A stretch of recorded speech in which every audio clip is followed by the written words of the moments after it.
তো দেখতে পাচ্ছেন নওগাঁর মান্দা উপজেলার প্রসাদপুর গ্রাম আমন ধান কাটা শেষ হয়ে গেছে কমপক্ষে 15 দিন আগে। তো এখানে গম ফেলা হয়েছে, গম এখনো বের হয়নি। গমের যেন চারা বের হচ্ছে, এই যে গম, সম্ভবত গম ফেলা হয়েছে। এটা গম না ভুট্টা বুঝতে পারতেছি না, এত বড় বড় গাছ। আর গোটা বিল সরিষায় আবাদে ভরে ফেলা হয়েছে, এমন কোনো জমি নাই যেখানে সরিষায় ফেলা হয় নাই। বাজারের তেলের দাম বেশি, সরিষা দেখতে পাচ্ছেন এখান থেকে শুরু করছে একবারে সরিষা, গোটা বিল সরিষা, সরিষার গাছ উঠছে। তো হয়তো এইখানে গম হয়তো বোনা হয়েছে, বপন করা হয়েছে, আর চারিদিকে খালি সরিষা। সরিষা গাছ উঠছে, কাছে থেকে না দেখলে দেখা যাবে না যে সরিষার গাছ। গোটা বিলি এরকম সরিষা উঠছে, লারা আছে, লারার মধ্যেই সরিষা উঠছে। আপনাদের বড় সরিষাও দেখাতে পারবো, এই যে বড় সরিষা, গোটা জমিতে বড় সরিষা, বড় সরিষা, এখানেও বড় সরিষা আছে। তো আমি একটু জোরেই যাব, আস্তে আস্তে গেলে হয়তো দেখানো যাবে না। এটা গোটা বিল, এটা হলো বাঘের বিল বলা হয়। এখানে একসময় বাঘ শুয়ে থাকতো, তাই বাঘের বিল বলা হয়েছে। হয়তো এখন থেকে 100 বছর কি 150 বছর আগেকার ঘটনা, হয়তো আমাদের দাদার আমলের ঘটনা, তারা দেখেছে, আমরা বাপের আমল দেখিনি, আমরাও তো দেখিনি।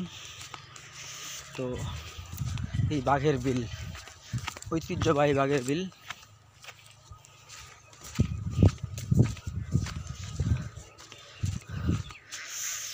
ওইখানে আমাদের বাড়ি, দেখা যাবে না এখান থেকে, জুম করলে হয়তো দেখা যাবে। এই যে শিমলের গাছের ওই পাড়েই আমাদের বাড়ি। রাস্তা ওটা প্রসাদপুর খেয়াঘাট তো 7 বেড়া রাস্তা চলে গেছে।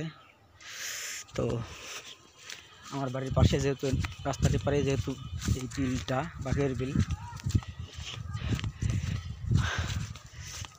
সব কিছুতেই সরিষা, গোটা বিলই সরিষা। জানা নাই এখানে কত বিঘা জমি আছে, হিসাব করলে হয়তো পাওয়া যাবে কোনো একদিন, হয়তো হিসাবটাও জানানো যাবে, ততদিন অপেক্ষা করতে হবে। আর আমি বড় ছোট সরিষা দেখালাম, আর একটু বড় সরিষার দিকে যাব। যদিও অনেক জায়গায় আমি দেখছি সরিষার ফুল ফুটে গেছে, ওই ছবিটা সেদিন তুলতে পারিনি যেহেতু গাড়িতে ছিলাম।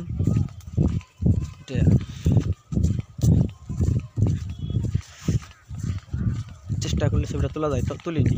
যাই হোক, জরুরি কিছু ছিল না, সবার আগে ফার্স্ট হতে হবে, চ্যাম্পিয়ন হতে হবে, প্রাইজ পেতে হবে এমন না। এই যে বড় সরিষা দেখতে পাচ্ছেন, একটা বড় সরিষা।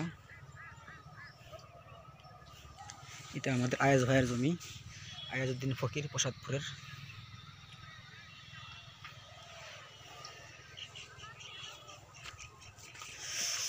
সরিষার এই যে অনেক বড় হয়ে গেছে সরিষার গাছ, দেখতে পাচ্ছেন।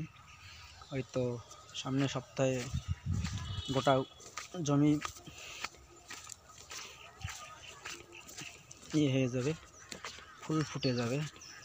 এদিকে অনেক ঘন হয়েছে, ঘন দেখা যাচ্ছে এই সাইড দিয়ে, এই সাইডে ঘন হয়েছে,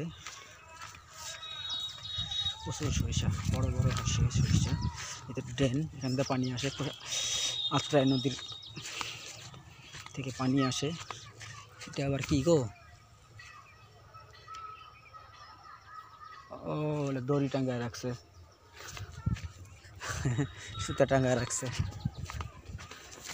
মুরগি তাড়ানোর জন্য।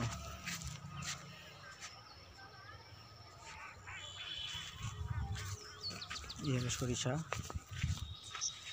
গোটা ভি সরিষা। তো গোটা বাঘের বিল,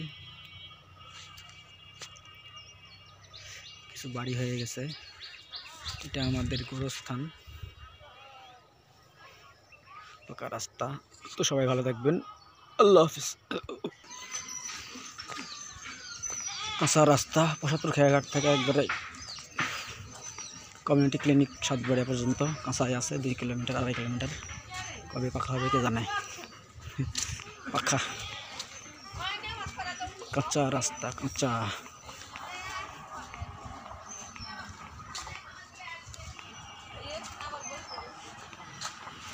ওরে মা, কাঁচা রাস্তা।